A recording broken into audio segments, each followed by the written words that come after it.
ये कहानी आपकी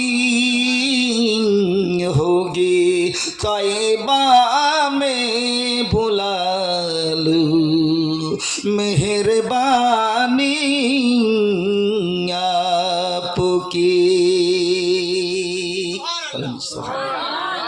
এই নবীকে যদি আমরা ভুলে যাই, নবীর শানকে যদি ভুলি, যে নবী মুস্তাফা বলেছেন আদ-দুআ ও মাখুল ইবাদাত, সমস্ত ইবাদতের মাগজ, সমস্ত ইবাদতের আসল, সমস্ত ইবাদতের নিচড় হচ্ছে দোয়া। বলেন সুবহানাল্লাহ। যে দোয়াতে মানুষের তকদির বদলে যায়, বলেন সুবহানাল্লাহ। এমন আল্লাহওয়ালারা আছেন, তিনারা যদি কোনো